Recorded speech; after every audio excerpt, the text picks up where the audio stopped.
Hello, everyone, and thank you for coming to our Purple Team Exercise Framework Workshop.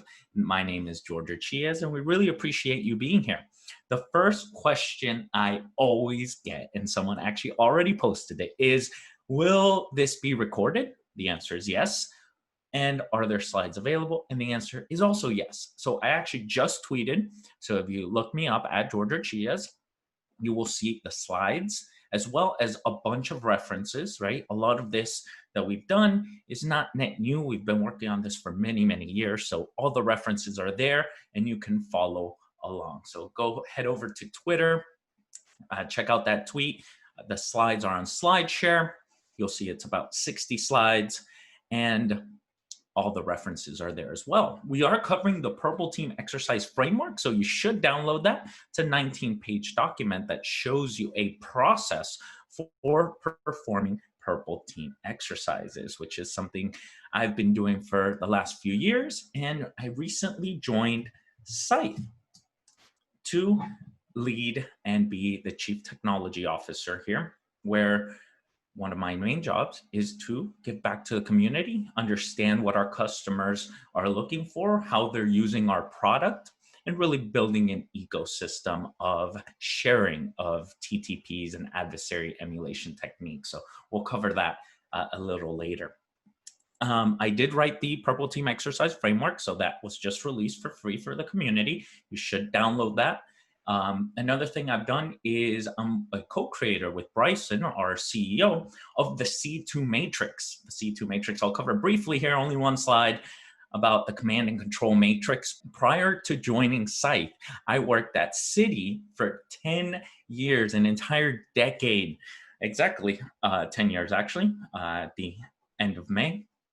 And there I led the offensive security team. I started as a vulnerability assessment analyst, and then built out the pen test team, built out the red team, and then started doing some purple team functions. So a lot of experience in the financial space, and a lot of experience with regulators, given it's the largest and most global financial. For the past 10 years, I also taught for SANS, and I still teach for SANS. I'm a certified SANS instructor, teaching the pen test curriculum, Security 560, so shout out to all the GPens on the call, and Security 504, so GCIH. If you've done that, if you've taken a class with me, great job, and hopefully you found that valuable. I also am an author. I wrote a 2-day course for SANS called Security 564, Red Team Exercises and Adversary Emulation. I also wrote a book on Windows 7, an operating system you probably shouldn't be using now since it is end of life. Other contributions include the Common Vulnerability Scoring System at Citi. I was the voting member for Citi in that working group. So we released, and I was a part of CVSS version 3 and 3.1. And since leaving Citi, I can no longer be a voting member there, but I am working on something interesting called the exploit predictability scoring system. So here we're trying not to, use CVSS, but kind of complement it into what will most likely be exploited, working with a great group of people. If this interests you, it's a working group, so you can come and participate in that as well.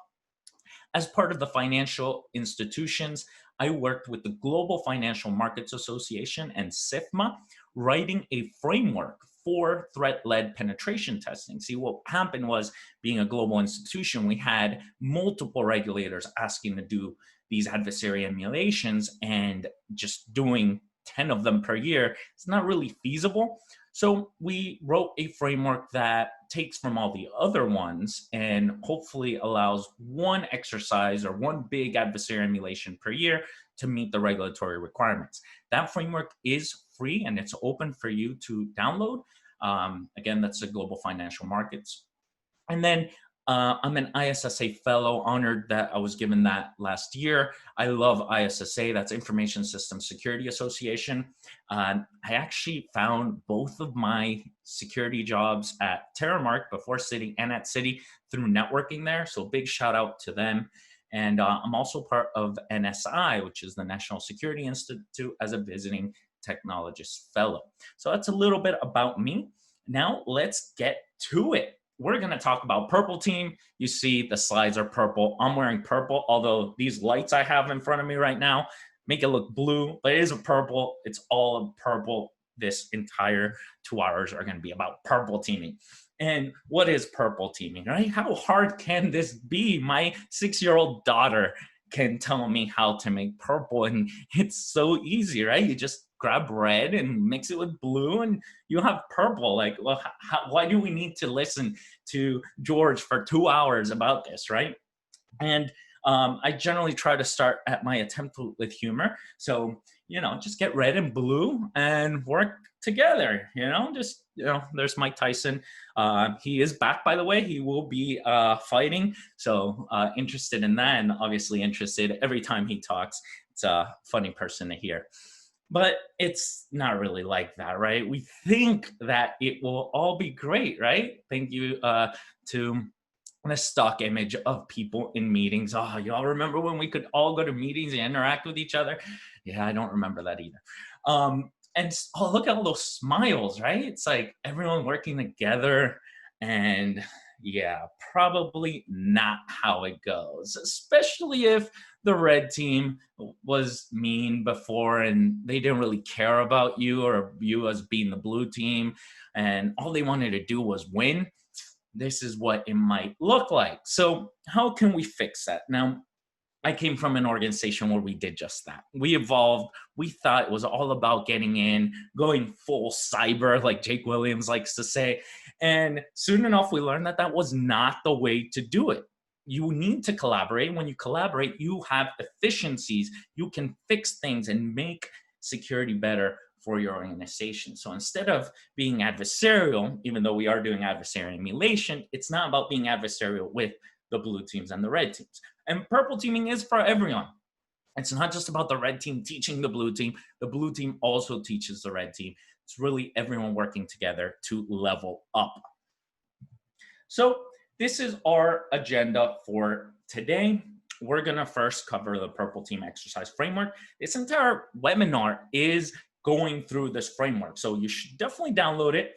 That way you have it, and you can see here we have a cycle that we cover and go through. Cyber threat intelligence first, which is important. That's what makes an adversary emulation. We talk about things like attack, which allows us to all speak the same language. Then we have preparation, and the preparation, whether you're doing a red team engagement that is zero knowledge or a purple team, you actually spend a lot of time doing preparation, right? A lot of the red teamers out there know this. It's not just, oh, we got in 5 minutes. It probably took way more prep than just that execution part. Then we execute the actual purple team engagement, and then we do lessons learned, like everything, right? Especially if you're in incident handling. What is that last step? Lessons learned. Always, you're going to learn something. You're going to have action items. So let's track those. So we're going to go through this framework.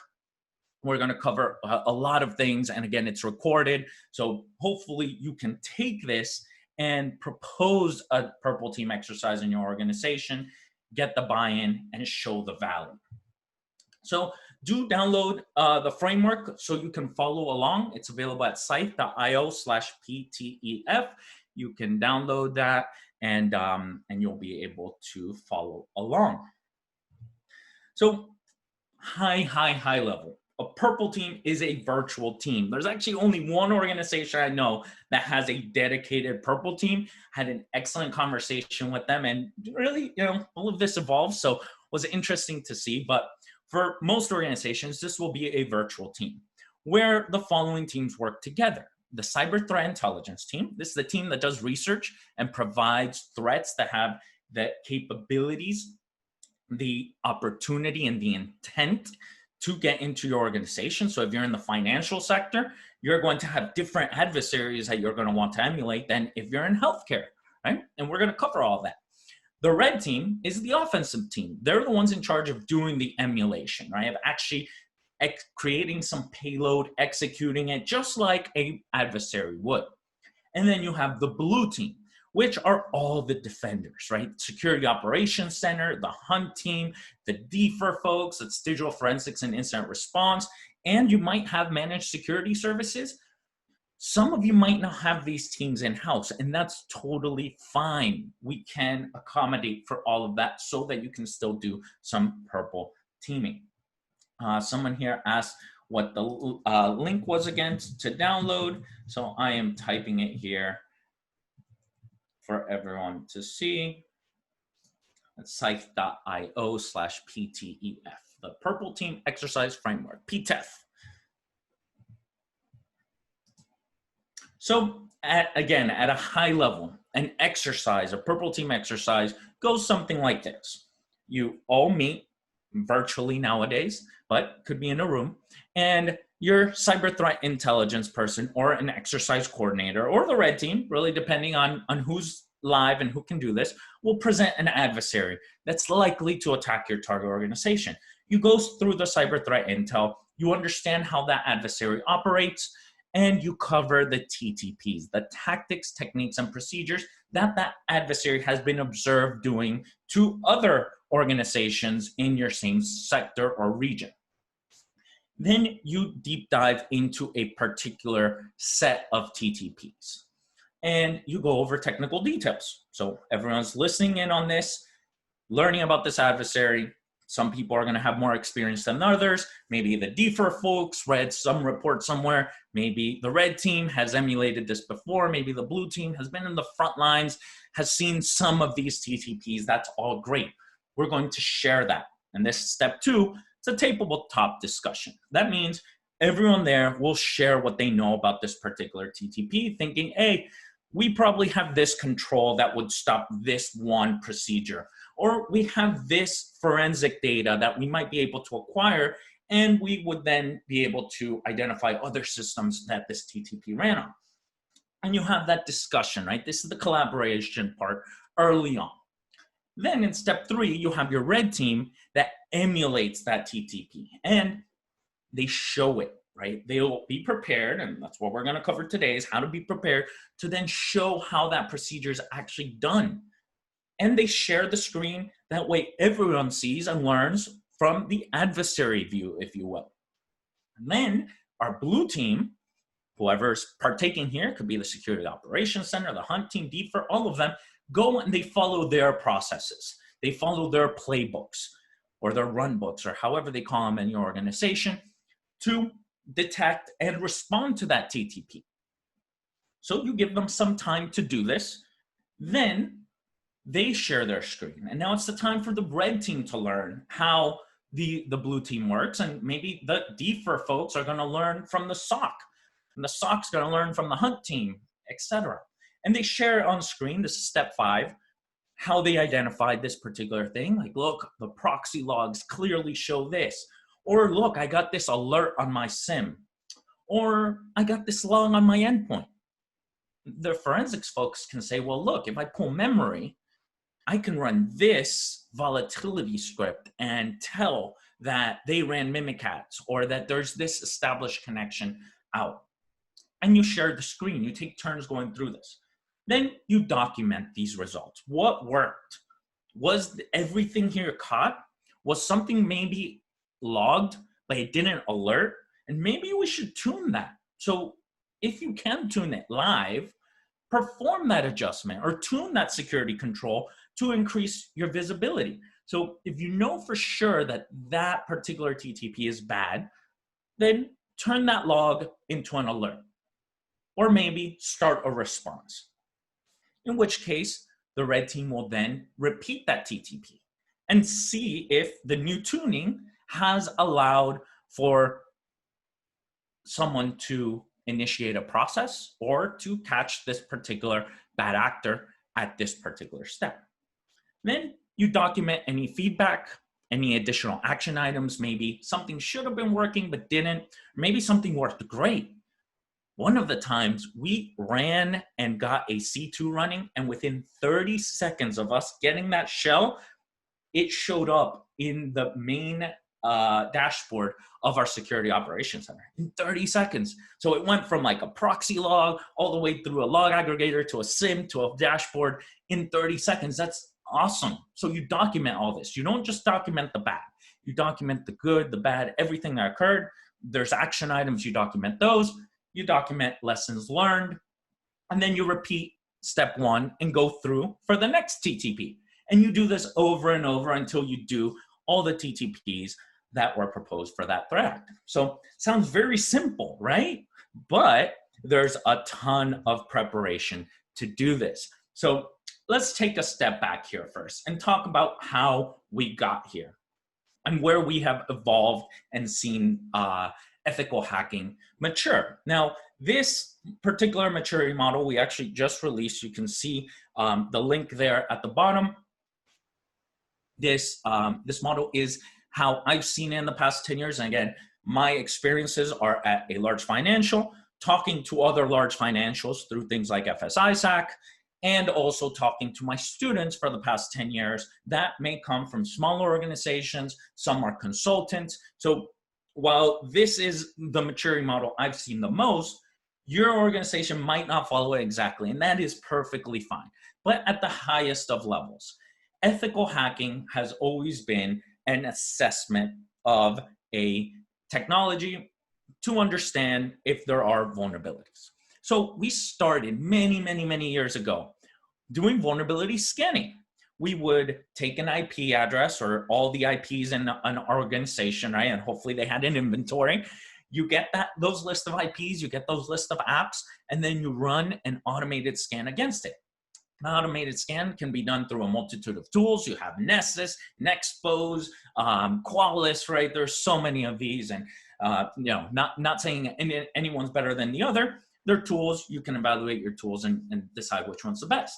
So you run this vulnerability scan and you get this really long report, and you give it to the operations team and you say, fix this before next month because I'm going to run another scan, and 500 pages of vulnerabilities is really not good. We'll probably get hacked. That's kind of where it started. And then we started doing vulnerability assessment, which instead of just dropping those 500 pages on the operations team, we actually looked through them. And we would assess those vulnerabilities, see which ones actually mattered, right? If some vulnerability against an Apache server was caught against a Windows system, then that's probably a false positive. Let's remove that from the report. That way we do the assessment. Don't give that to the operations team. They're already busy. Let's just give them what really matters. Also, we use things like CVSS, the Common Vulnerability Scoring System. And these signature-based controls don't have any idea of your threat model. They don't know if you're scanning from the internet, if you're scanning an air-gapped network, right? Different threat models, different attack surfaces. So you actually calculate CVSS. And I know a lot of people talk bad about CVSS, but the main and the base CVSS score is just that. It's a base score. There's a temporal and an environmental score that you need to calculate, and that will give you a much better idea of what to prioritize. So yes, base scores can be flawed. There could be a whole bunch of 10s or a whole bunch of 9.8s and 6.8s, and we know that. That's because there's an algorithm behind it, and that's what happened. But you can calculate these, and that is what the vulnerability assessment does. You have someone that understands this, understands your organization. They look at these scans, they validate vulnerabilities. They do vulnerability verification. And now your report is 30 pages, and those are given to the operations team to fix their technology. Then we started doing penetration testing, and working at a large financial, it was very hard to even get to this point where we can exploit vulnerabilities. That's really the difference between a vulnerability assessment where you verify and a pen test where you exploit. And pen testing took kind of two routes. One route was the identifying vulnerabilities that no one knew about, those O days, right? Excellent skill to have. It's a lot of fun to find your own O days, report them responsibly to the vendor, maybe get some bug bounty out of it, and that will then get patched. Everyone in the industry will get that patch, and you've made the world a safer place. So that's one method of pen testing. The other method was just exploiting these known vulnerabilities with your Metasploits and your core impacts and getting access to the target system, hopefully without crashing, especially in production, right? Because a lot of these vulnerabilities could be memory related. And if you corrupt the memory and you don't get the return pointer, then you can crash the service. If that service is running with privilege, then you crash the entire system and you get that blue screen of death that we've all seen. So that was pen testing, and really pen testing before we had wider scopes. We could get around an entire environment. But pen testing in the industry with regulations got really, really tied our hands. PCI DSS, for example, mentions that you have to do a yearly pen test on the PCI scope. And this scope is what really limited how far we could go, to the point where we were getting a list of, say, 10 IP addresses, pen test these. You would find a vulnerability, you would exploit that vulnerability, but once you got at that shell, you couldn't do much else. You couldn't move laterally, you couldn't dump credentials, you can do a lot of things that attackers would do. So that kind of led to red teaming. And red teaming is where you can emulate and try and test not only technology, but people, process, and technology. The way we started is we went after people, right? Because threat intelligence told us that people are falling for phishing campaigns. Most of these attacks are occurring through phishing. So we started testing people and sending them phishing emails. And if they clicked on it, then we would get access to their systems. So that's people. And then we actually noticed that we can test processes and technology as well.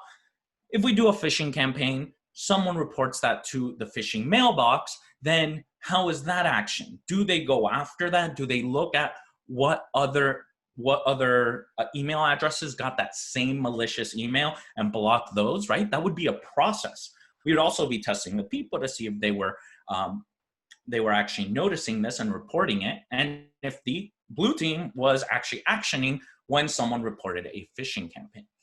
And at the end of the day, you're still testing a bit of technology. But really here on the red team side, we moved from common vulnerability and exposures, which is CVE, right? cve.mitre.org, to tactics, techniques, and procedures, which are emulating what these malicious actors are doing. And this allowed us not only to gain access to a system, but also all the steps after that. Here's where we will reference the MITRE attack framework.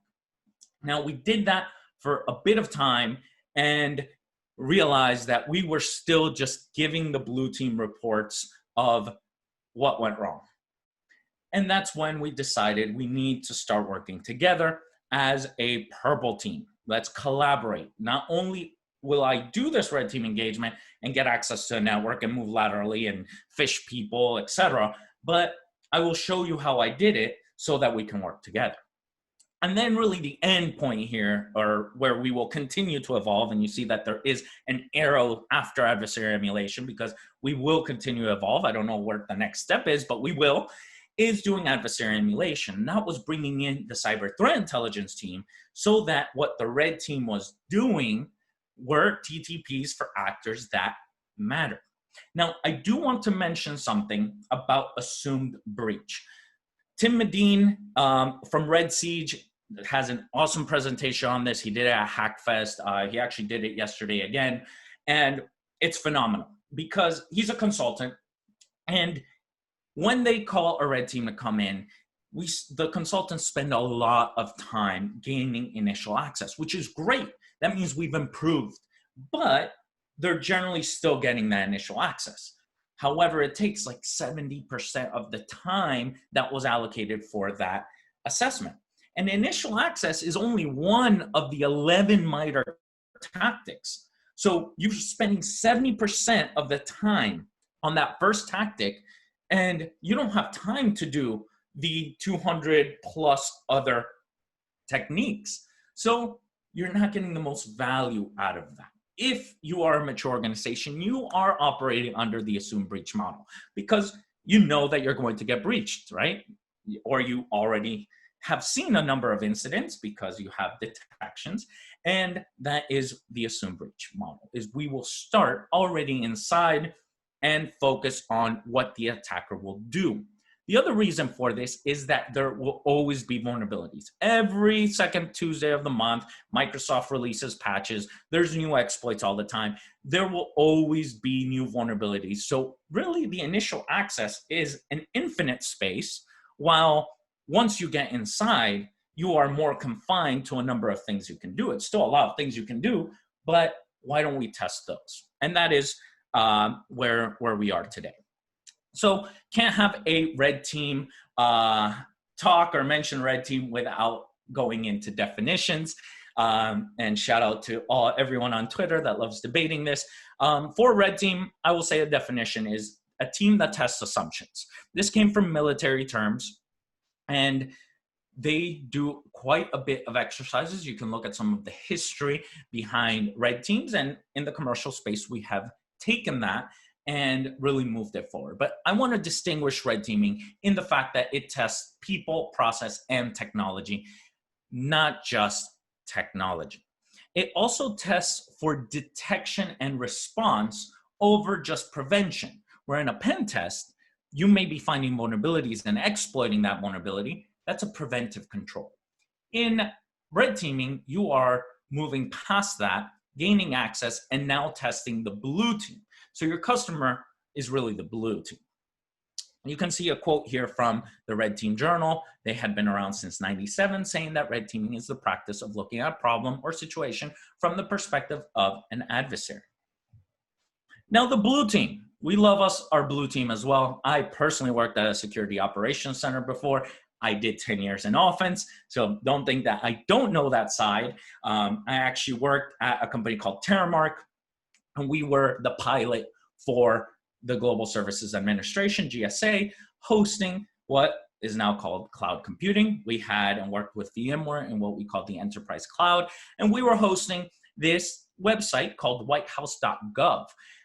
In 2008, new president had just come in, President Obama, and they decided to go with a Drupal site. And Drupal is based on PHP, which we all know is inherently just vulnerable. And that is kind of what we did and had to defend against. We also had to defend against the Department of Transportation.org, .gov, the Veterans Affairs, some private companies and commercial companies. So it was, I've been on that side. I've picked up that red phone when it was the office of the president calling, and I froze because I knew it was the president of the United States, because it was a massive DDoS attack back in July 4th, 2008, I want to say, or 2009. And it's tough, right? It's a lot of work. So what is the blue team? The blue team are the defenders in an organization. This could be the Security Operations Center. If you don't have a Security Operations Center, then it can be a managed security service provider. If you do have an internal team, it might be the hunt team, your incident response team, your digital forensics team. And I'll argue that everyone is part of the blue team. Like even the red team is part of the blue team, because when the real adversaries come after you, you all work together. I'll even argue that Bob from accounting is also part of the blue team, because when Bob receives a phishing email, he should report it to the phishing team or some blue team that will be able to action it. So blue team is really everyone in defense, and they have a tough job. Their job is 24/7. It's very manual. There are some automation platforms, right? SOAR being the latest one, right? And they defend the entire organization.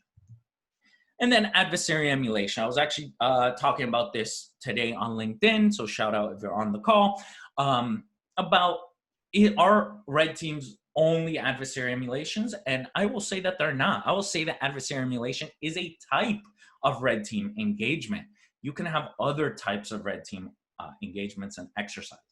And you can do these from a zero knowledge perspective, where the blue team doesn't know about it, or you can do this from a purple team perspective, which is what we're going to talk about today, that the blue team does know. And the difference here is that adversary emulations are intelligence-led. We use cyber threat intelligence. It's extremely important and really shows that your organization is evolving and maturing to have your blue team work with your red team, working with your cyber threat intelligence team. So cyber threat intel could be an internal team or an external team. That could be a vendor. And We'll go through this a little more, and shout out to Katie Nichols and Cody Thomas, both when they worked at MITRE. They presented at a SANS Summit on how using MITRE ATT&CK for threat-based adversary emulation. So we're going to dive into this a little more, but really the point of cyber threat intelligence is to understand the target organization and identify adversaries that are likely to attack it, that have the capability, the intent, and the opportunity to attack your organization, gather threat intel about it, both from the IOC perspective all the way to TTP. So we will cover those here. Now, internal versus external teams. I mentioned cyber threat intel could be an internal team, could be an external team. We often see this with red teams. Not all organizations have an internal red team, and that's fine, but there's pros and cons to each. From an internal perspective, the red team will do repeated engagements. They might find the same thing over and over, and they might have to do a lot of retesting, right? So shout out to any of my ex-colleagues that are on this call that know what happened. When we did our first red team, we actually had a pause for about 6 months, and all we did was retesting. Back in the day, Empire had just come out, PowerShell Empire, right? So PowerShell was becoming more used. We had a bunch of systems that all had PowerShell on them, and nothing was being logged. And just to get logging working, first you had to upgrade your PowerShell to at least version 3 or 5 so you can turn on logging. Then you had to log that locally. Then you had to move those logs to a log aggregator and then get that to a SIM. Sounds super easy, right? Not when you have 400,000 systems. So we spent a lot of time just redoing the same test over and over again. First, to get logs turned on in a non-production environment, make sure that PowerShell was the right version, make sure we were logging the right event IDs, then getting that deployed into production, then getting the logs moved from endpoints to a target, to a log aggregator, and then having some security analytics, right? A ton of work, but we were just doing the same thing over and over, which is important as well. It has its value. Now, an internal red team also has privileged and insider knowledge. They are constantly testing the environment, the people, the process, and the technology. So if they were to do an outside-in engagement, they would know exactly what they need to do. You can say, well, that's good. They're going to get into that assume breach position much faster, but it also doesn't let you measure how long that assume breach, how long that initial access would take. So I like to see the internal teams are more of sparring partners, right? And I know a lot of you in InfoSec are into BJJ or boxing and UFC. So quick analogy here. When you train, right, we got Mike Tyson working out and he's going to fight. So he has his sparring partner. Does he knock out his sparring partner? No, he never knocks him out. They hit each other, but they work both on the offensive and on the defensive. And then as one gets better, the other one gets better. And they do that so that when it is time for Mike Tyson to go fight, they're all in the same corner, they're all working together, and they're using all that knowledge for the common cause. Now, external teams, again, these could be external red teams, external cyber threat intel teams, even MSSP, they're offering new perspectives, especially if you bring them on as consultants. Things like Grim that do some awesome red team consulting, you bring them in from the outside, they have no insider knowledge. So they're going to learn about you from what's out there. They're really emulating an adversary from that perspective. They will do a snapshot type of engagement during the window that they're offered. And if you do go and talk to Graham, for instance, you will see that a red team engagement isn't just a 1 or 2 week engagement. These are much longer engagements. And shout out to you, Dave Mayer, if you're on. Awesome stuff that you're doing over there at Graham.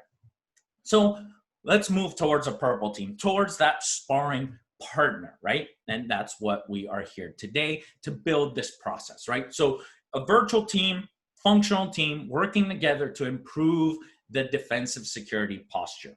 I mentioned already at high level, our cyber threat intelligence is going to provide a threat actor. Then they're going to create and grab TTPs of that threat actor. The red team will create an adversary emulation plan. We will tabletop it to discuss what is possible and what is not possible. Again, what we assume is possible is not possible. Then you'll actually emulate that. The blue team will look for indicators of compromise, and you work together on remediation and action. Then you repeat this over and over. You might be able to do some zero knowledge exercises as well based on TTPs that you know are detected and alerted but not prevented.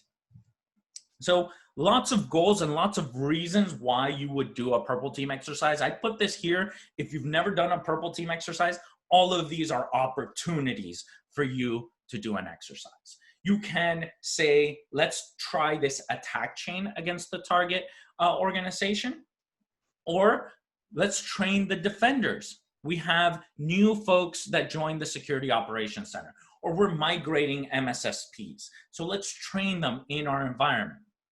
Or you can test new TTPs that haven't been tested before, right? We have Black Hat and DEF CON coming up next week. There might be new things that we need to work on and test for our organization, see if it works or doesn't.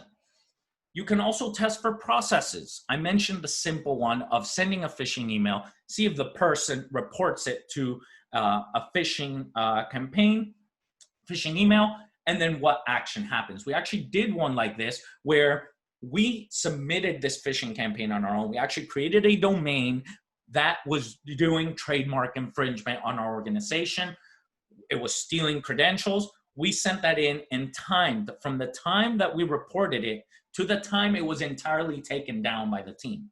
And that time we worked on and agreed that should be a little less. And then 6 months later, we tried it again. You can also do this in preparation for a zero knowledge red team engagement, or if you're a red team and you did a zero knowledge engagement, then you can do a purple team exercise to reveal what you did, to replay what you did, or to train and get better. And then lastly, foster a collaborative culture within your security organization, which is important. I'm just looking to see if there's any questions here because I am doing this live.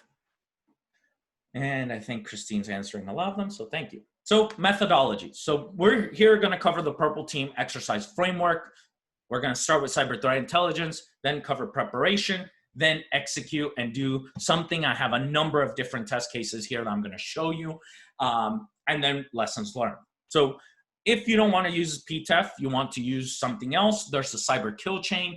This really allowed a lot of senior managers to understand how adversaries worked. It has its flaws, right? It's 7 steps, and between command and control and action on objectives, there are none. So you do a lot between getting C2 and actually meeting your objectives. So Paul Poles tried to fix that with a paper he wrote on unified cyber kill chain. If you're in financial space, there's a ton of regulations. Bank of England has CBES. European Central Bank has TIBER. Monetary Authority of Singapore has this red team adversary attack simulation exercises. Hong Kong Monetary Authority has ICAS, which stands for Intelligence-Led Cyber Attack Simulation Testing. And as I mentioned, I was a co-author of the framework for the regulatory use of pen testing in the financial services industry. So all those are frameworks as to what we should do. But really the main one we use is MITRE ATT&CK. This is the actual testing framework, and it stands for Adversary, Tactics, Techniques, and Common Knowledge. And here we have it, because we have to have a slide on it, right? So on the top, we have our tactics. That's initial access, execution, etc. Those are the attacker goals. That is what the attacker wants to do. They want to gain initial access. This is where I mentioned assume breach. There's only one related to initial access. Everything else happens once you're inside. Then you have your techniques, which are all the other ones, right? And now we have sub-techniques as well. So you can click on one of these and see its sub-techniques and go deeper and see the procedures. That's the tactics, techniques, and procedures. So there's a number of these. There's about 260 of them, and that is what we want to focus on. So as we plan for this, there are going to be roles and responsibilities. If you're doing a proposal, you should definitely assign roles so everyone knows what they are responsible for. So head of security, this could be a CISO, this could be the head of SOC, really depending on your organization, but they're a sponsor.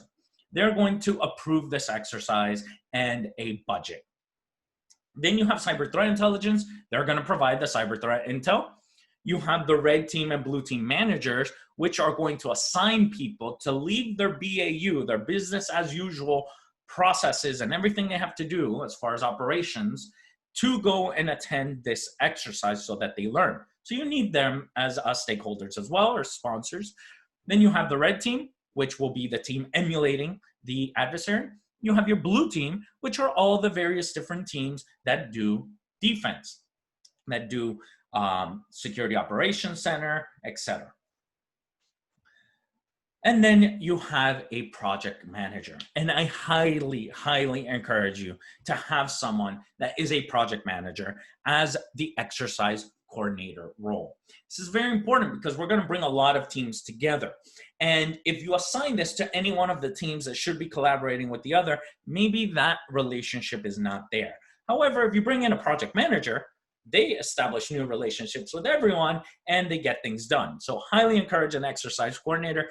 They are going to be the main point of contact. They're going to ensure that the cyber threat intel, whether it's an external vendor or an internal folks, provide that cyber threat intel. They're going to get the sponsors, make sure that everything's approved. They're going to put this beautiful proposal together. They'll probably take good notes. They'll have an action item. They'll get feedback from attendees. They can send daily emails once the exercise is going, and of course, compile and deliver the lessons learned. Highly, highly, highly encourage you to have an exercise coordinator.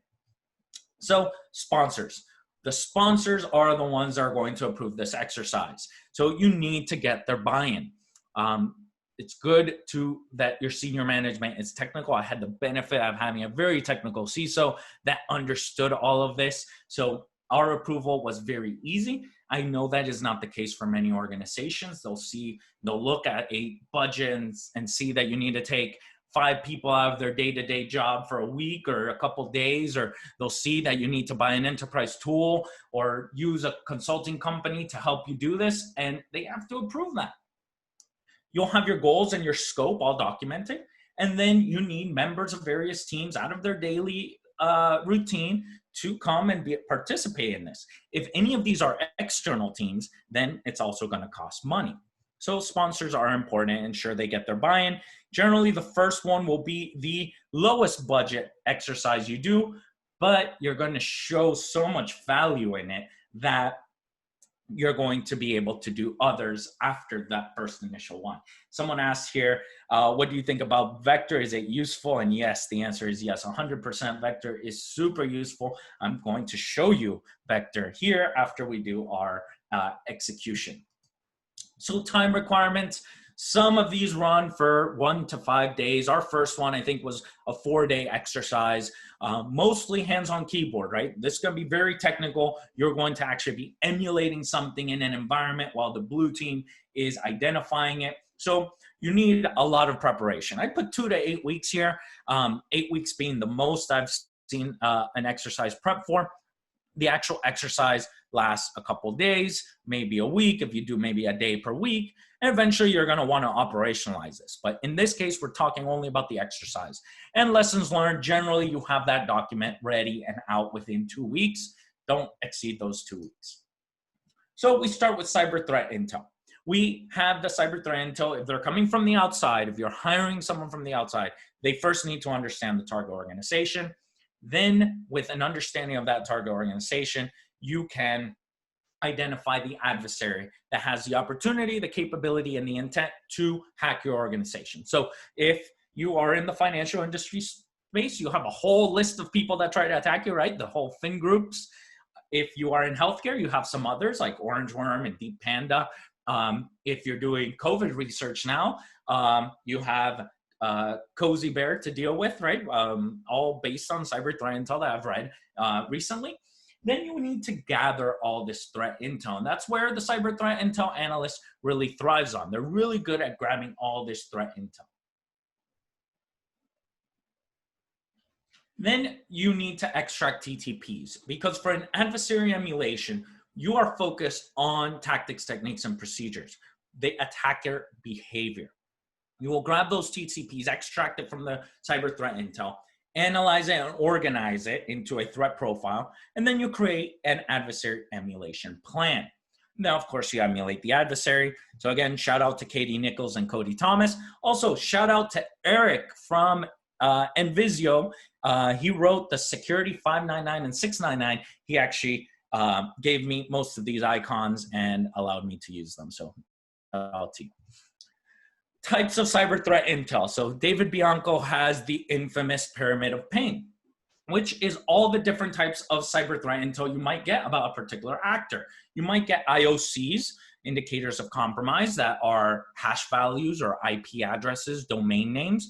All of those you're not going to emulate, right? You're not going to do or use exactly those same domains, those same IP addresses. You're really focused on the top here, on the TTPs and the tools, because that is where you and the red team will be focused on.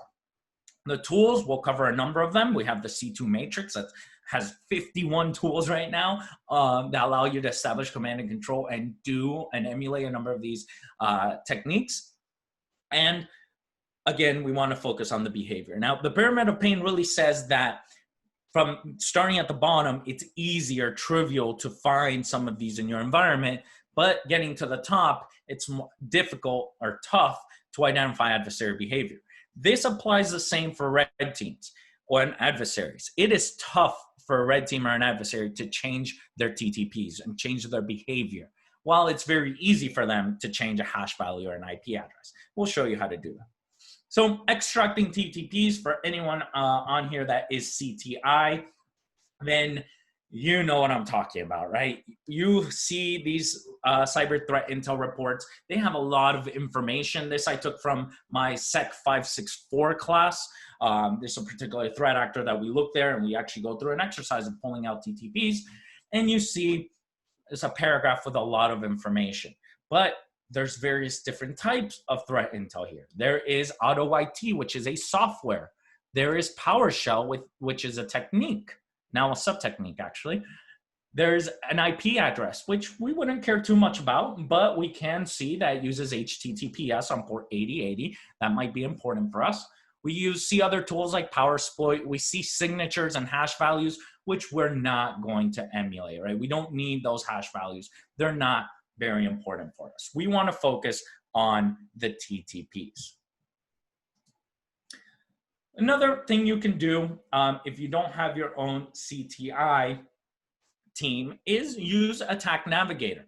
Attack Navigator is a free tool. It's actually hosted on the internet, or you can host it internally. That shows you the MITRE attack framework. In this case, we see sub-techniques here, and it allows you to select a particular threat actor. So let me go and demo. This will be our first demo here of using Attack Navigator.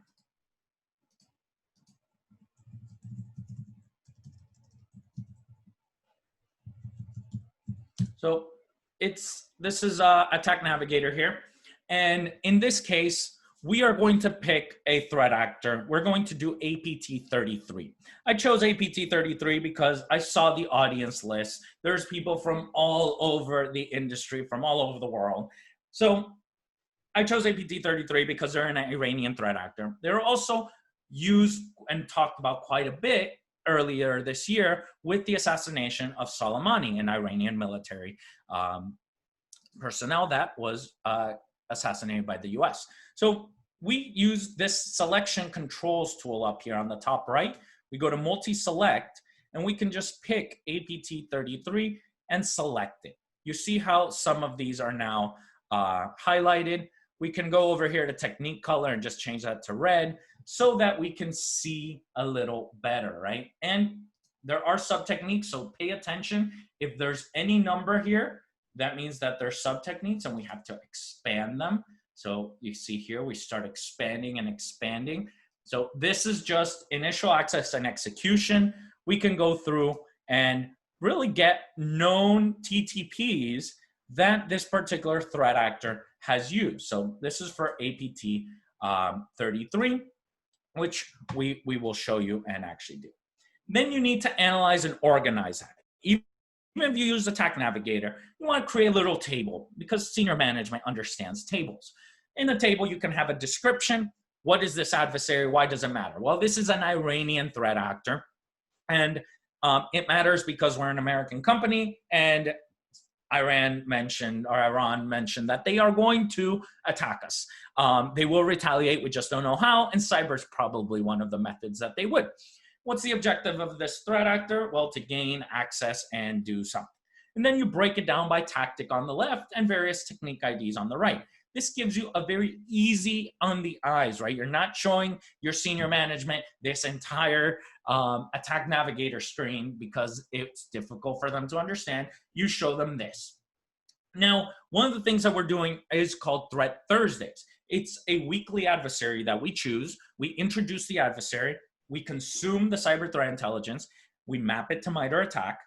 Then we present an adversary emulation plan. We share that plan with you, and then we actually emulate it.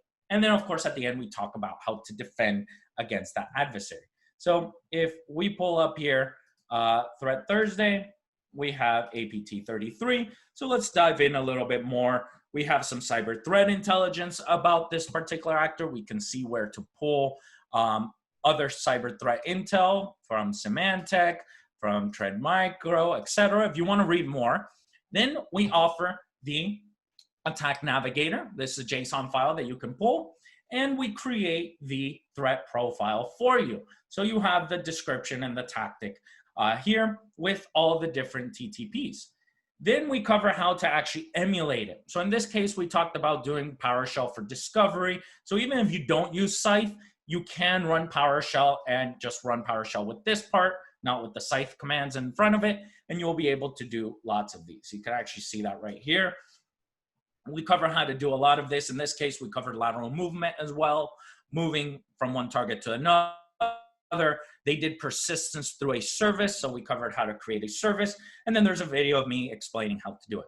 We also cover how to defend against this particular threat actor. So all of this goes back to knowing and learning what the malicious actor is doing.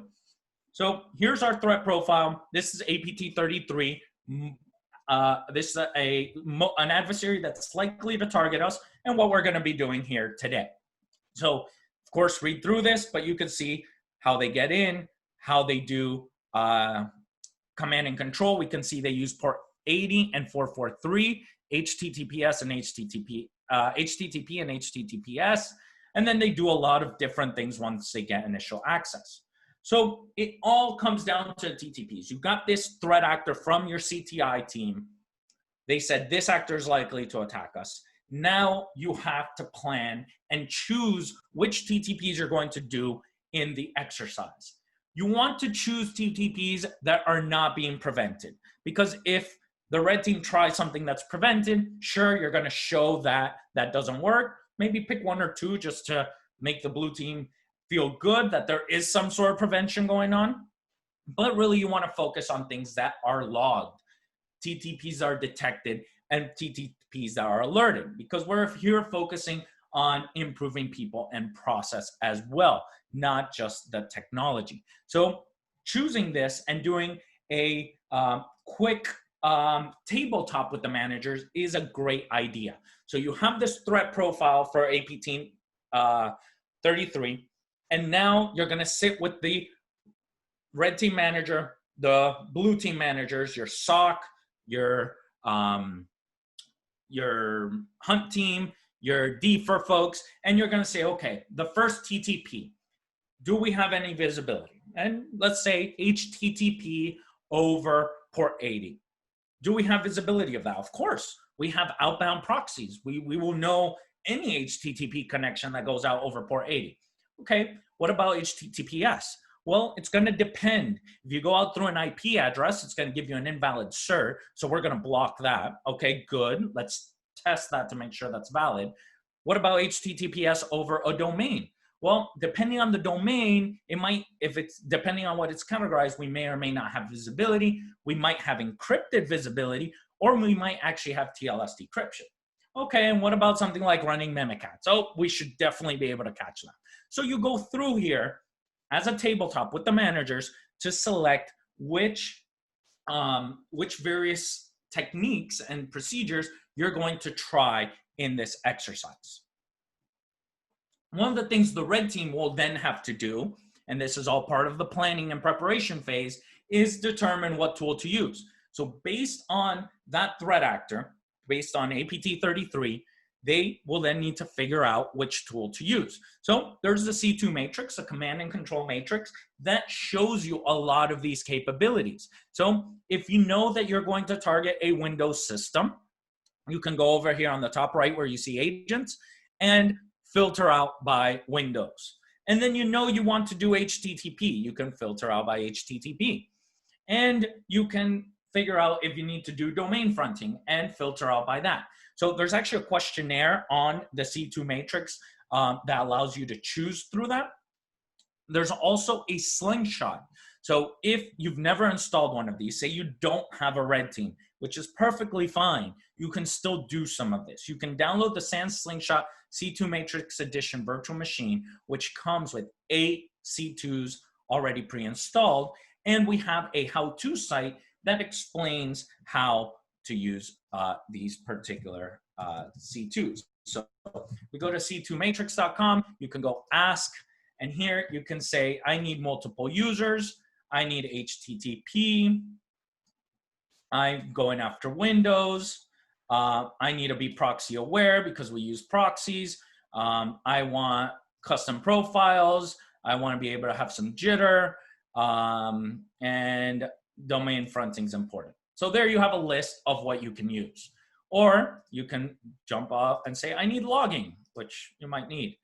What kind of interface do you want? Well, a web and a GUI will do, or I just really want a command line, which you actually don't have any. But here you can choose exactly which one to use. You also have the documentation. This is a Git book. Here is the SANS Slingshot C2 Matrix Edition. It comes with all of these pre-installed. There's how to download it for free. All you need is a SANS account, walkthrough video of me showing you how to use it. And then you can go and say, I want to use Empire. You click on Empire and you can see more videos and actual walkthroughs of how to install Empire, how to run it, how to emulate various different TTPs. For this one, you can actually see APT 19. I took this from another Thread Thursday. You can set everything up and you'll be ready to go and continue on to the next phase.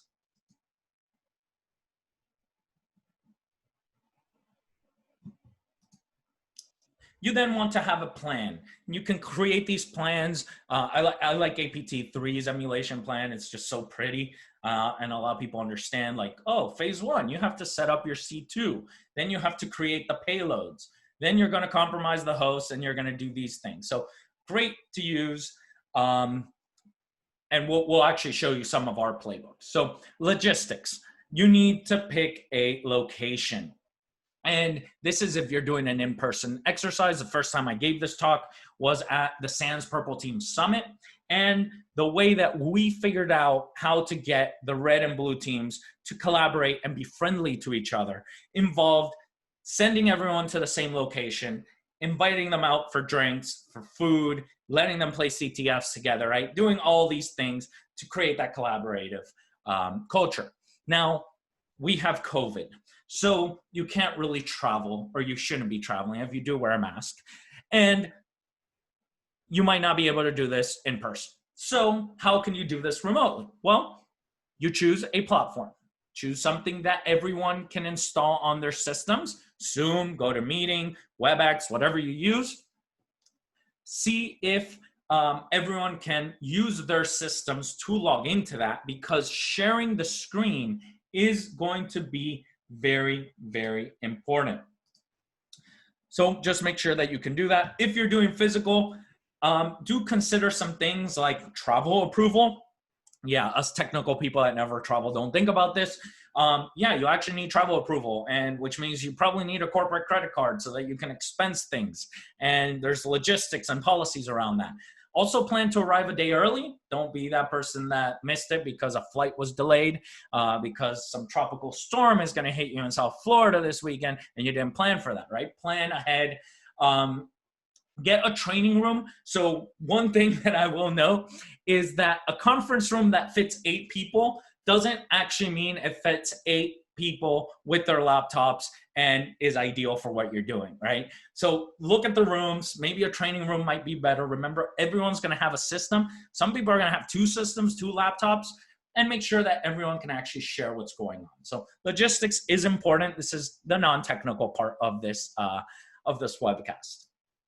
And then target systems. Now, I will argue that the best place to test and do a purple team exercise is in production. Now, some of you are going to argue with me, and that's fine. I'm going to give you a solution if you want to do this in non-production. But if you're really testing people, process, and technology, then in production is where that test has to occur. If you're just going to train people, you can do that in a lab for sure. But if you want to test everything, how it happens, I'm going to tell you, it has to be in production.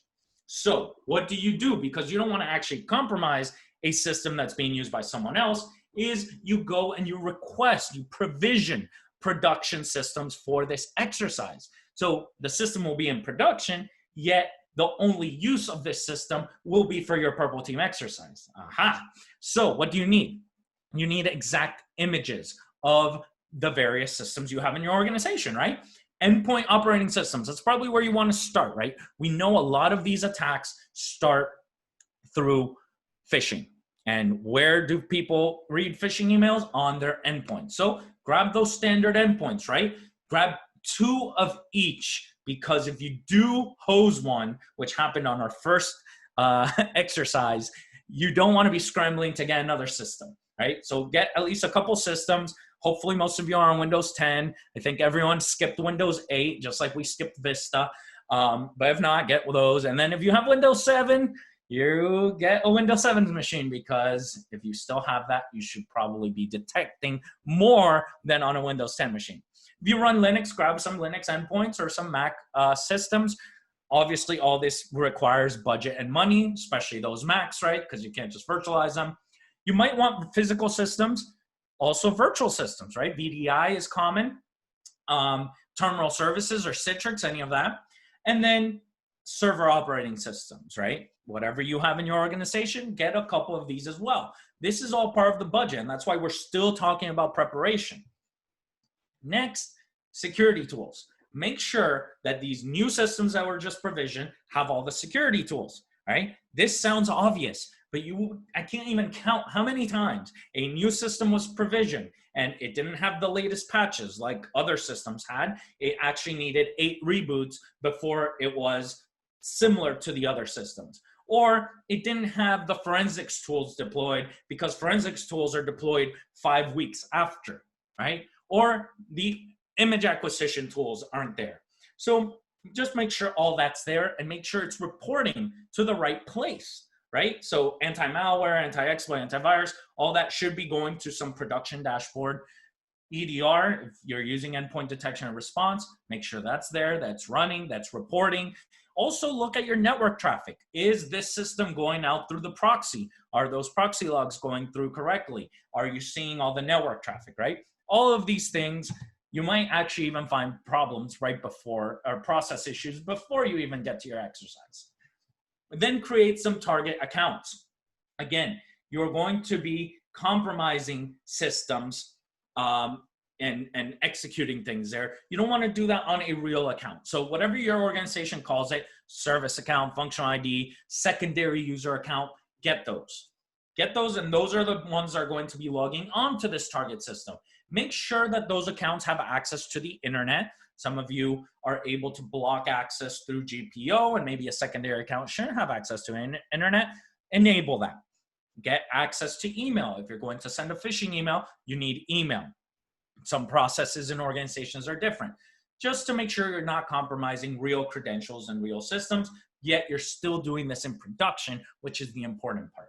So request these accounts, request these emails, etc. This is why I gave 8 weeks for preparation. Now, testing in a lab. Yes, you can definitely do this in a lab. Want to give a shout out to my friends over at Black Hills Information Security. They've created a new company called Defensive Origins, and they have something called Atomic Purple Team, as well as a number of different repos for creating labs for doing this. So they will be presenting at DEF CON as well. Shout out to them. Here are all the links. I linked it on Twitter as well. So if you want to do this in non-production, by all means, go for it. It's better to do it in non-production than not to do it at all. But again, if you want to test full people, process, and technology, you're going to want to do it in prod. So then we're up to attack infrastructure.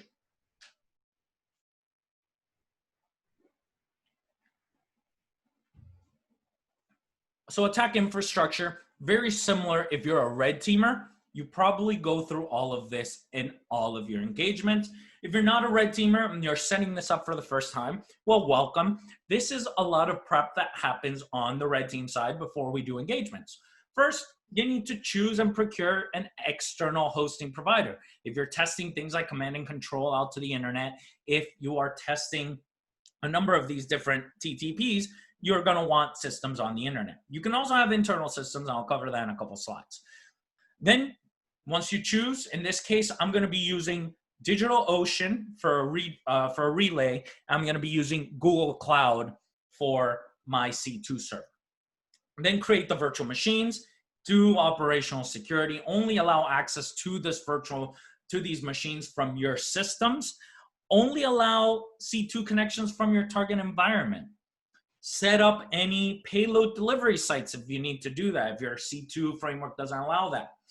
Set up the C2 infrastructure that involves installing the C2 server and setting up those redirectors and relays. So in this case, I'm using Google Cloud for my C2 server, and I got a DigitalOcean droplet that does a relay based on the different test cases we're going to do here. Then if you're going to send email, make sure you create an SMTP server. You can use things like SendGrid or shared email services like Office 365 or Gmail, etc.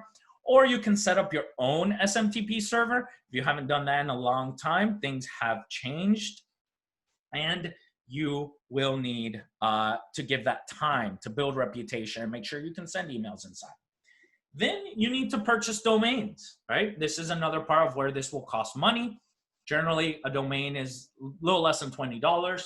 Then if you're going to have TLS certificates, you need to generate them with things like Let's Encrypt or purchase them. If you're going to do domain fronting, then you need to set that up in a content delivery network. You will or might need to categorize your domain and make sure that the proxies and outbound controls in the environment will let you out. Provide those IPs and domains to the blue team and test before the exercise. You want to test all these communications before the exercise. That way, when you get to the exercise, you're not focusing on troubleshooting tools. This is one of the reasons why you want to use an enterprise tool to do this emulation. You don't want to be there troubleshooting and wasting people's time while the red team figures out why something's not working. You can also do this internally, create internal virtual machines, set up your C2 servers, ensure those systems are allowed. If you have network access control solutions like Forescout, right? Make sure that you can access that system. And then test those payloads as you did. Then lastly, red team prep. You're going to set up at least 2 systems to show the attack activity. That's what I have here. I have this laptop and my backup laptop in the event that this just decides to crash. Ensure the attack infrastructure is fully functional. I did that right before this call. Ensure target systems are accessible. I've made sure of that as well. Document all the commands required to emulate these TTPs. Now, depending on what framework you're using, you need to create resource scripts or notepads for copying and pasting so that you're not fat fingering anything during the exercise. And of course, test all this out. So in this case, this is our playbook for what we're going to do here. I mentioned APT 33, so we're going to do APT 33, and then we're also going to do a number of different test cases. The first one is HTTP to an IP address with a 5-second heartbeat from a file called bacon.exe. And this is because Egypt from Black Hills wrote on Twitter this week, pen test pro tip, beacon.exe is common, boring, sounds like commercial off-the-shelf malware. Bacon.exe is awesome, sounds like something delicious. So Thank you, Egypt. Shout out to you. Our first payload is going to be bacon.exe.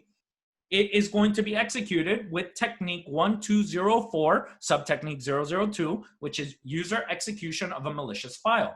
The user will simply double click bacon.exe and it will establish an HTTP connection to my DigitalOcean droplet, which will then relay to my Scythe server.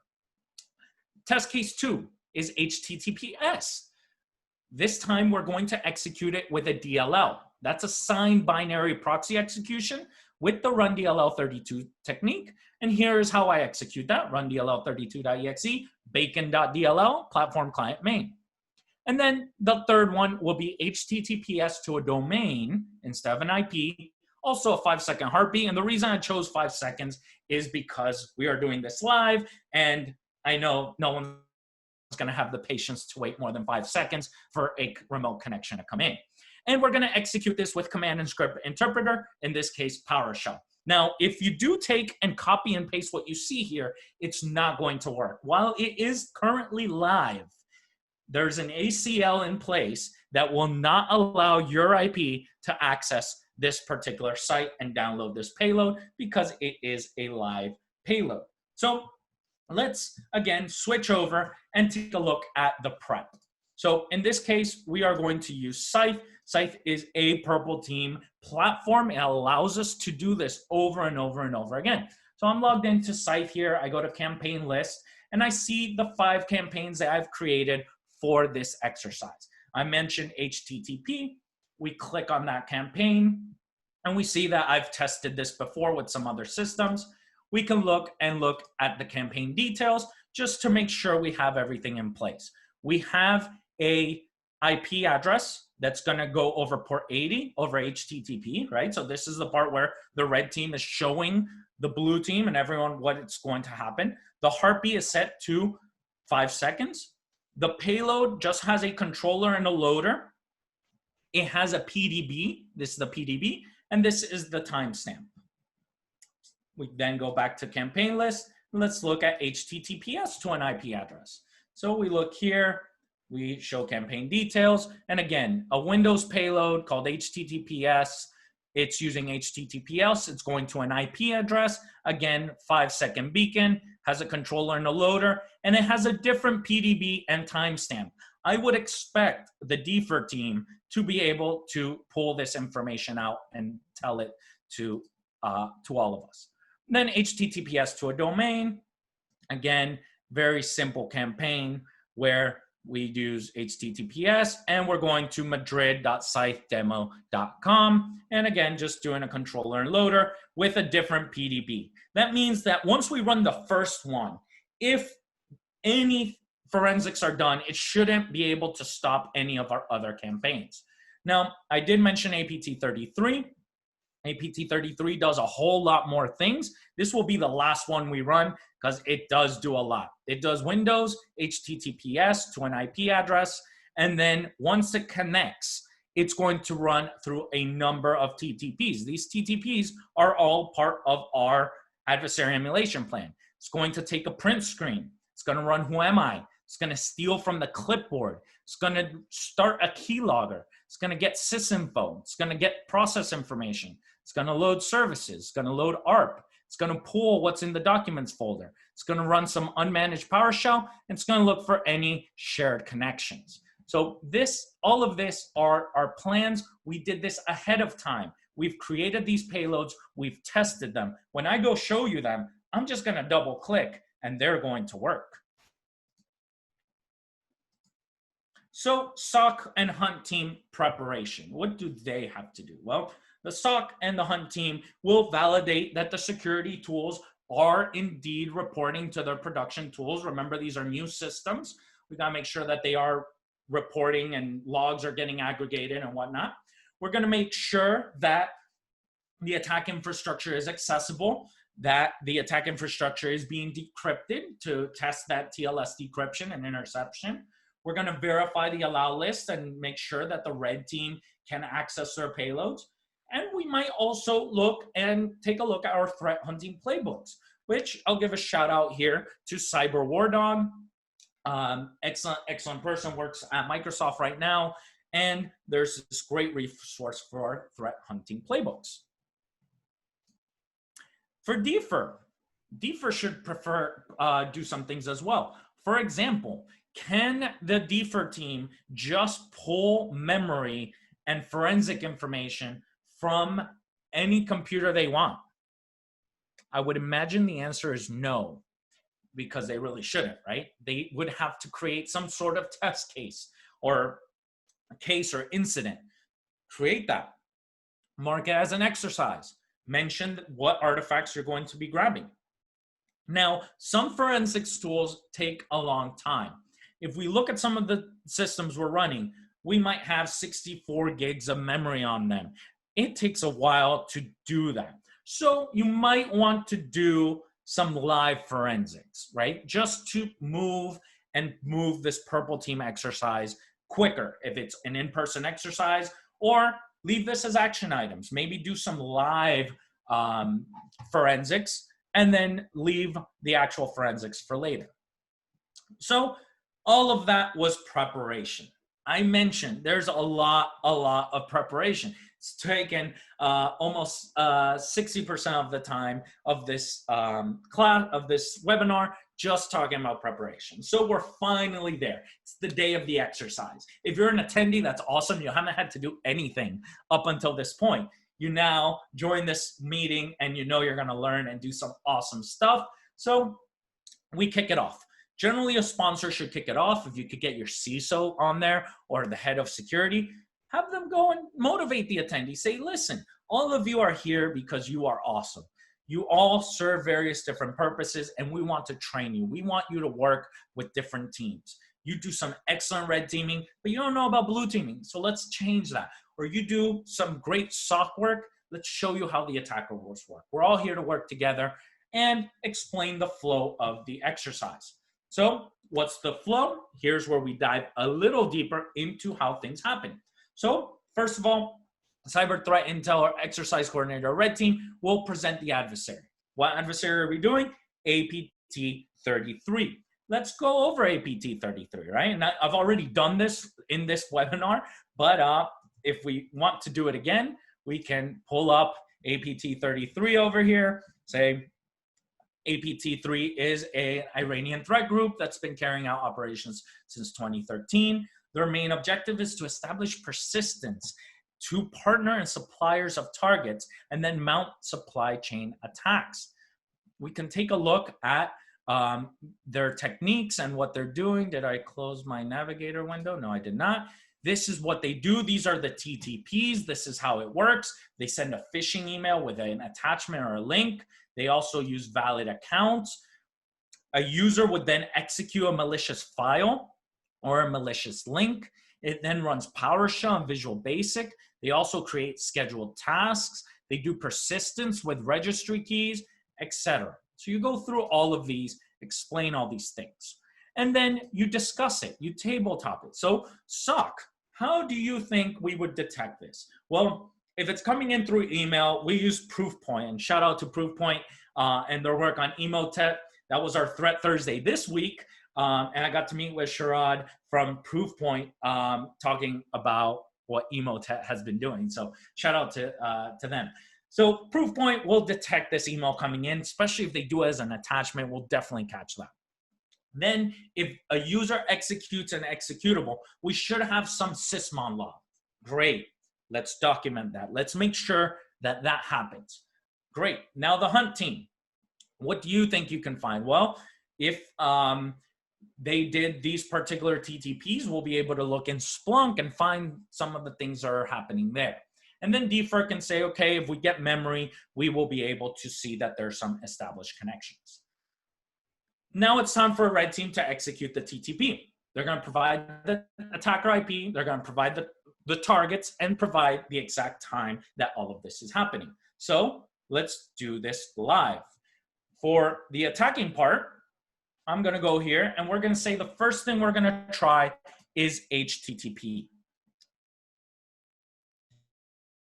campaign. And the most executable. established to this IP address right here, 161.35.105.153. And this is the information about it. Our targets are these servers. So you see the server up here. I've already put all the various different payloads on here. And the first payload we're going to run is bacon.exe. So we can take a look at bacon, see it's a very small payload, and we're just going to double click it, and it's going to run. And we see it there thinking and hopefully running. As it runs, we know the IP of this system is 35243.216.81. We can load up Wireshark, take a look at any communication going outbound. We should see some HTTP occurring at some point there. I think we saw a little beacon. Now, we can do other things, like if we know that this is connecting back to this IP, we can filter this out to 161.35.105.153. And there we see the communication going out. We see it's establishing a TCP connection. Then it's sending a GET request. We can see the GET request here. Okay, good. We are seeing some traffic. Now, where else can we see this traffic occurring? We can also see how often this beacon goes out. We see the time over here, 41 seconds, then 46 seconds, then 52 seconds. We can see the beacon, right? A 5-second beacon is coming out, now 57 seconds, all to this IP address. So on the local system, we're able to identify that this beacon is actually running. There is a C2 connection ran. However, antivirus did not catch this. Windows Defender, what's going on? Why didn't Windows Defender catch it? Then, of course, we can show this on our side. So from the attacker perspective, the red team side, you just click on HTTP here, and you see the active connection. It's running on process ID 4632. Can the blue team identify that that is the process that's running? Yes. Actually, the blue team wants to do something else. The blue team wants to see if it's appearing in Splunk. So this is another system. This is 35243.175.2. This is our Splunk instance. We're going to do a search here for that desktop because it was provided. We want Windows event logs, and in this case, let's just get sysmon logs. So we see here that bacon.exe was indeed executed. We see the source IP of it. We see the destination IP. We know that the logs are working. Well, maybe now we want to see if something alerted, right? You can do all of these things. But in the interest of time, let's go into this shell. How are we doing time-wise? Yeah. All right, so let's go into the shell and let's shut down HTTP. So we shut that down. Now let's try the second one that we mentioned. The second one is HTTPS to an IP address. So again, we open it HTTPS. We show the campaign details. In this case, it's going to a different IP. So we have to clear the IP address, and we're going to run this with run DLL 32. So let's go back over to our victim system. Let's clear all this stuff. Open up Wireshark again.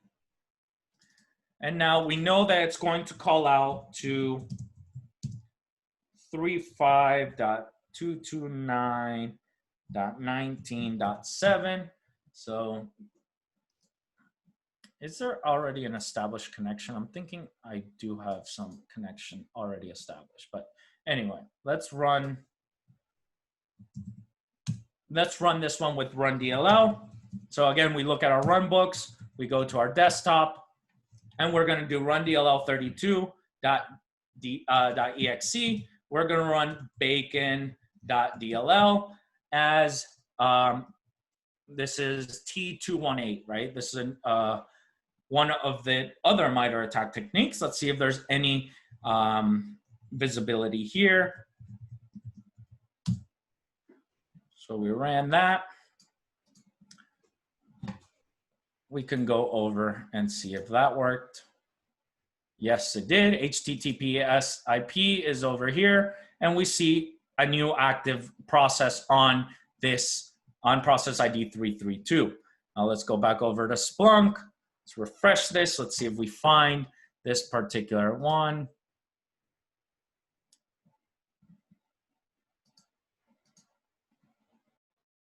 Here we see run DLL 32. Why is run DLL 32 reaching out to the internet, right? So we have some sort of communication, right? And something that you might want to do, some alert that you might want to turn on is run DLL going out to the internet is probably not a good thing, but at least our logs are getting there. Everything we're executing from this target system is getting over here. So I'm actually going to speed this up and let's straight to HTTPS for APT 33. Let me copy this.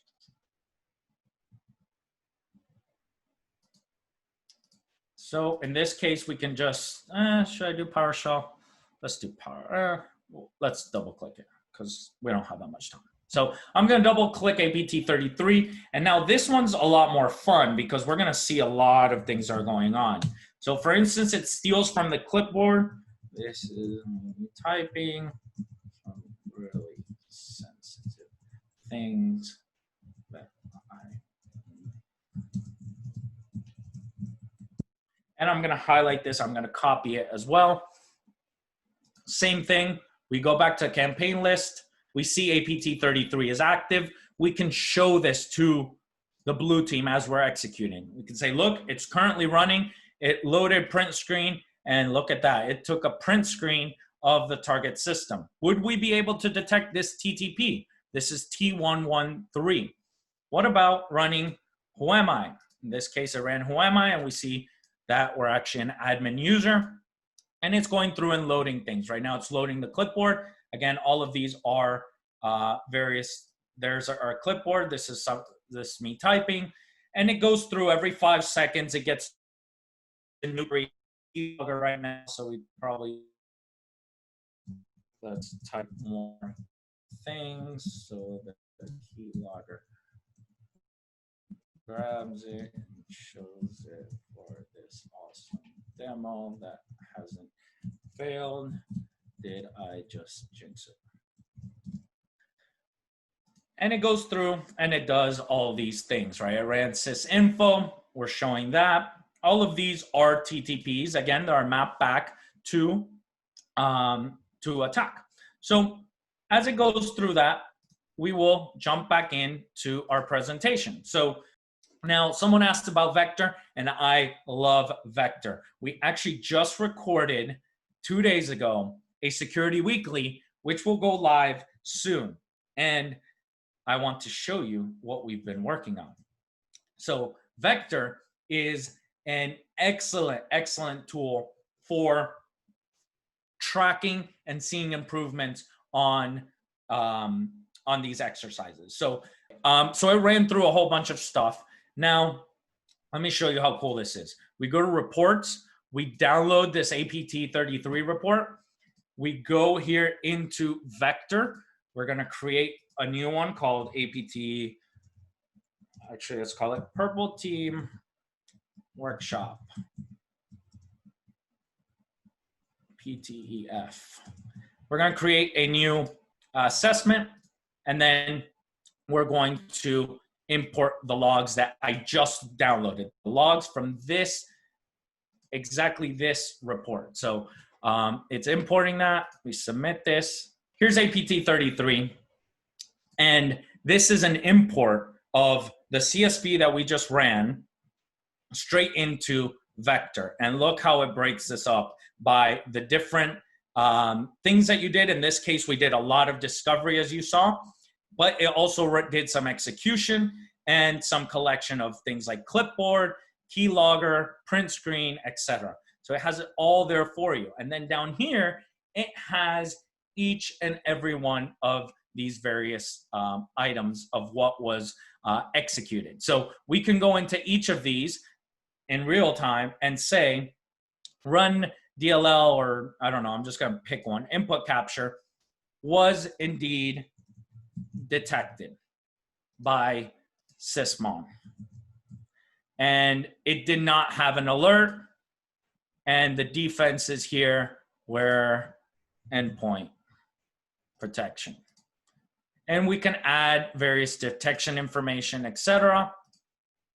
And we can see here that that has matched, right? So instead of spending the time going through and creating manual test cases for each of these, which would have required us to go here, new campaign, APT33, no template, save, and then creating a new test case, manually run DLL32, exe, etc., etc. We can just import the log file and have this beautiful, all these various campaigns. So in this case, Orange Worm, for instance, does everything off the land, just lives off the land. It's actually quite interesting.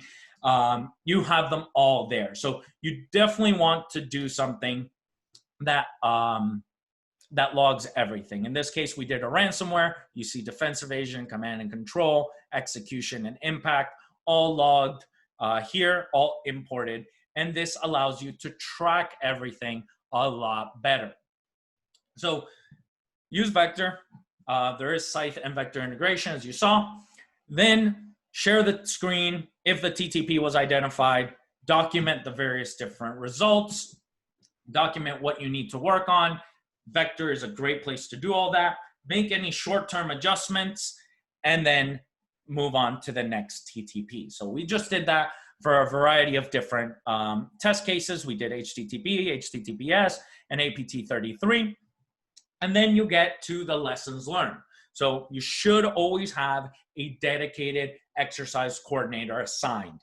That way they can do all the management stuff, all the administrative things of getting the cyber threat intelligence, getting the approval of the sponsors, getting the proposal done, getting the reporting, taking notes, listing action items, obtaining feedback, sending daily emails, right? So the sponsors, don't leave them in the dark. If you're doing a 2 or 3 day or longer exercise, send them an email at the end of that day and say, today was a super productive day. It was so valuable. We ran through these. We actually identified some of these TTPs. We were able to block anything going out to an IP address. We were able to detect when you use run DLL32 and go out to the internet. This is great. We're increasing our security posture. We're detecting a lot of things. But we also have these other things that we've documented we're going to have to work on in the short term. Tomorrow, we're going to be emulating bot trap or ransomware, and we'll be going through this. So you do all of that. And then at the end, also get feedback from the attendees. Every time you run one of these, you're going to learn something new. So this is like exercise feedback or exercise lessons learned. Not exactly things for people, process, and technology, but more for your exercise and your further development of Purple Team exercises. And then create the lessons learned document that should be completed and given to the sponsors and the attendees.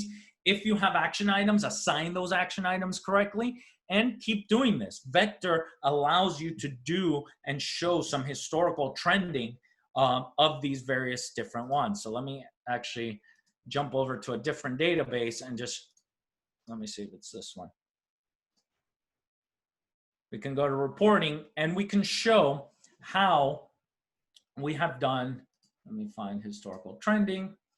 We can show how, as we do these Purple Team exercises, our first one, we had 22% coverage. We weren't blocking much. 118 TTPs were not detected. Then as we moved forward, that improved. And now we are detecting 48% of these TTPs. We're also testing more, right? We've tested a total of 765 different TTPs, and we're blocking 187 of them. It's a higher detection rate. It's really improving our people, process, and technology, right? So really using Vector helps tremendously from the metrics perspective, from the action item perspectives. And like I said, and we will soon release the next version of Vector, and you'll see it on Security Weekly. You'll see it early next week. will have integration where we can import these Scythe exercises straight into there. So lastly, to wrap up before we go to Q&A, I did use Scythe for this, and that's because Scythe is an enterprise platform for adversary emulation. Whether you're doing red team engagements and want to do a replay, do retesting, want to do the reveal, or for purple teaming. It allows you to execute the same thing multiple times consistently and accurately. More importantly, it actually emulates this. You don't have to deploy some agent ahead of time. You double click the executable, you can send a phishing email, you can run DLL, you can do PowerShell, which I know I didn't show you, but I did give you the script to do it.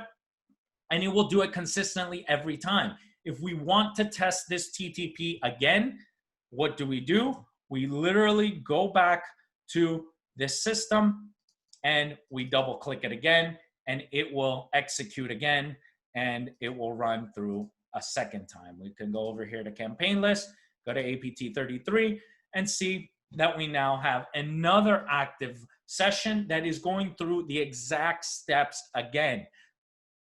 That way, you're putting things in an attack chain.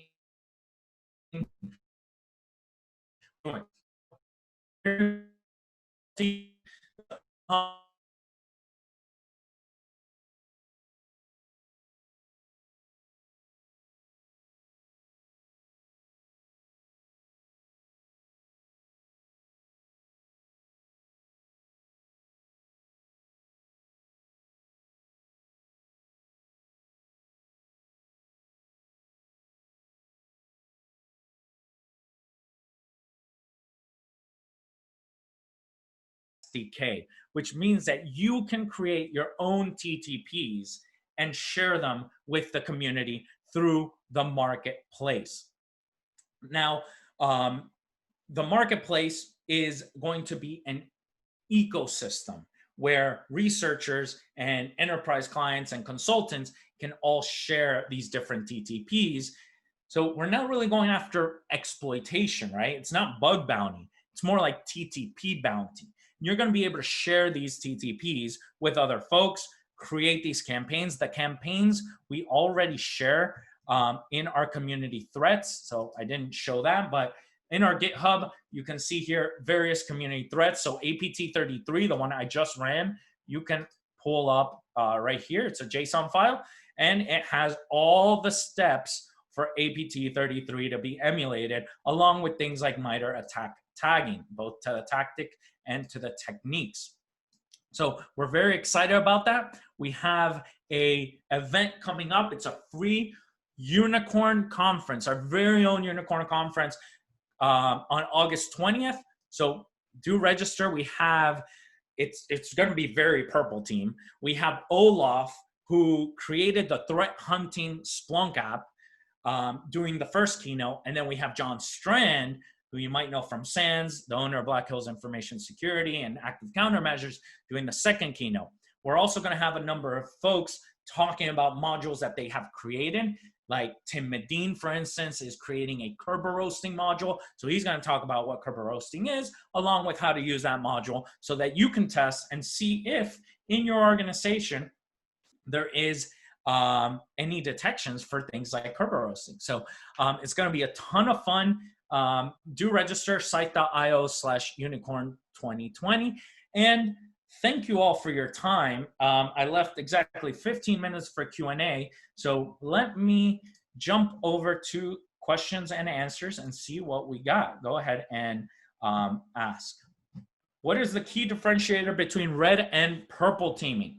So on a red team, you generally do, in a red team engagement, you're doing a zero knowledge engagement. That means the blue team analysts are not aware of the attacks that you're going to be doing. In a purple team, you still need red, right? Because how do you make purple? Red and blue. So the red team still does these TTPs, but they're showing them to the blue team. So that's the main difference between red and purple teaming. Both are important. So in that evolution, I'm not saying don't do any vulnerability scanning anymore or don't do any red team engagements. all of that is still important. Continue to pen test, continue to do all of that, and just continue to evolve. Thank you so much for a presentation. Purple Team is some exciting stuff. Yes, it is. Gorilla Hammer. I don't think that's your real name. Can you explain the difference between adversary emulation and simulation? Great question. So there's a lot of debate about this, but an adversary emulation is when we're taking the TTPs, the attacker behaviors, and we are actually doing and executing those behaviors on the target system. So as you saw here, I created a payload and I ran it in the environment. Simulation is when you are replaying and simulating, right? Just per definition, simulating something. So for example, you might have an agent installed on one system and an agent installed in another. And what you're gonna do is replay a malicious packet, right? A malicious PCAP from a real threat actor, just to see if your network controls are working. So simulation, agents talking to each other, requires you to deploy agents ahead of time. In emulation, you're actually dropping a new executable, as we showed here, through run DLL, through PowerShell, through multiple ways, and you're actually executing those. Thoughts on report structure for this exercise? Yes, so reporting, definitely use Vector. I think that is the best. It's really saved me. So my experience with Vector started actually 2 to 3 years ago. Our red team had already been running for about 2 years, and our CISO came to me and said, look, I love the red team work. Again, he was very technical. I love all these TTPs and leveraging MITRE ATT&CK. It's the new thing. This is great. I definitely see this is where the industry is going. But how do I explain this to senior management? How do I explain this to the CIOs and to the board of directors? That's when I found out about Vector. And really, Vector has allowed us to do that because Vector has very easy things like pie charts. Senior management understands pie charts and line graphs that show how you are improving over time. If you drill down, there's very technical work on it, right? Every test case has different things, has different detections. You can have different test cases per endpoint detection, network detection, etc. So it's definitely use Vector for that. Can you try this exercise at home? What do you need? Yes, so if you're gonna do this at home, you need a lab environment. And that's where I mentioned Atomic Purple Team. They're gonna be doing a talk at DEF CON on day 3, so on Sunday. And there's also Atomic Purple Team on GitHub. That allows you to create your own lab in Azure, I believe is what they use. So you can create all this and run this on your own. You can also do it with virtual machines. The most basic way to start, though, would probably be the C2 Matrix Slingshot VM. Grab that Slingshot, that's one virtual machine. Then grab another system that will be your victim system and just start deploying C2s. The how-to.thec2matrix.com will show you how to go through that and hopefully get you started. So good question here. When you talk about the time it takes to run an engagement, so preparation time between 2 and 8 weeks, right? Because you saw like 60% of this conversation today, logistics was about setup. That takes the longest. Then the actual exercise, you can do an exercise in a few hours. You can do an exercise in a full day. You can do multiple days. The most I've seen is a 4 or 5 day exercise, but that's really based on what the requirements are. And that's why it's important to know what the goals are early so that you can meet those goals. How would you present to the management about the benefits of purple teaming while they are doing red team every year because of regulatory requirements? It's an excellent question. Actually, there is one regulatory requirement that actually specifically calls for a purple team replay, and that's the Monetary Authority of Singapore with the Associations of Banks of Singapore, MAS and ABS. They specifically call out that after doing a red team engagement, you do a purple team one, which is great. We hope, I believe Tiber EU will start doing that as well.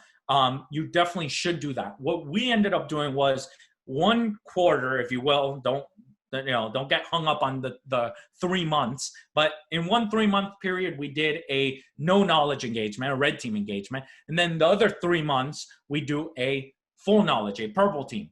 and then we take turns doing that. And this a global organization, so it really depends, but it's really based on your needs. But yes, the purple team exercise can be smaller exercises. The next thing I'll be talking about is how to operationalize this. So exercises come first, where you get that culture of collaborating and showing that value. And then you're going to want to actually operationalize this so that you can do that a lot nicer. Let's check here. Scythe is great, but can Vector be used with other tools? Yes. And Vector is, you can add any attack tools you want. I'll show you that right now. If you go here to Vector, you got administration, vendors and tools. Here you have red teams and you have blue team tools. So you can add any product you want. So you can add any product here. And then of course there's a ton of products, and the products don't actually have to be a tool. They can be living off the land, like Net, right? Bloodhound is on there, Mimicat is on there, etc. So it comes with a lot, Metasploit, PowerShell, etc. And then of course you can add any tool you would like. Is there a version of Scythe available to consultants and MSSPs? Yes. The consulting license is very attainable. We actually want to partner with consultants so that they can use this on their customers. So just reach out to me and we can talk about that. We're also working on an MSSP model. So if you are interested, just reach out. We're definitely there for that. Can you export from Scythe a report with all commands and screenshots? Yes, you can. So within Scythe, you go to reports and you can pull a report here, which shows everything that was ran along with what times and everything. There's other reports such as mapping to MITRE ATT&CK. And the version we're releasing next week for Black Hat and DEF CON will actually have a JSON layer as well, so you can import it into Navigator. I've already actually downloaded a CSV, so you can use CSV as well. Putting that up. So here you can see everything that was ran through there. So excellent question. Are a lot of US companies adopting purple teaming? That's a great question.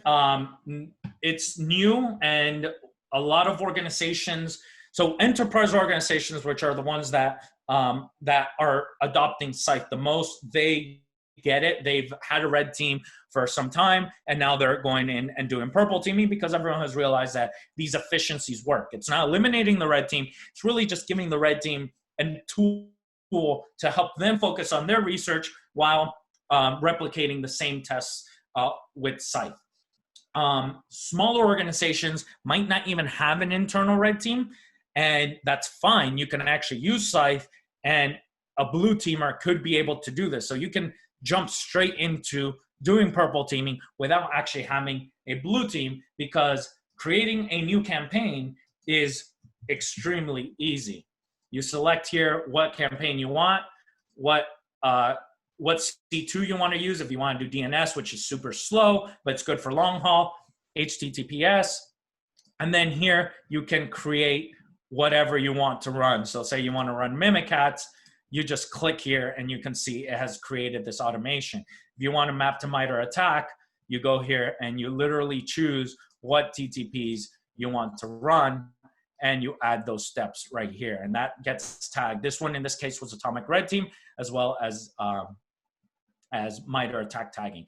You can also add timing, and you can add decision making. So if I want to execute something because I'm on a domain, I can just do if the Mimikatz ran, then do this next step. And of course I would run some other steps. So you can create that logic, then you hit next, you start the campaign, and that's it. You have created a campaign just like the ones we have here.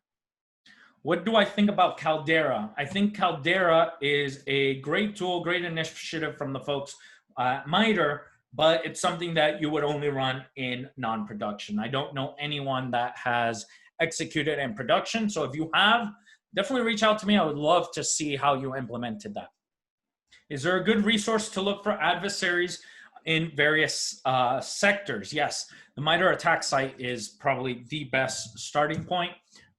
you can go to MITRE ATT&CK and just go to the search function right up here on the top right. And let's say you're in energy, you just type energy and it will go through. You can see it spinning there. You can pick different ones. I did energy on purpose because I knew APT 33 was going to come up, but you can see APT 33, you can see sharpshooter, oil rig, APT 19, etc. So probably the best place to start.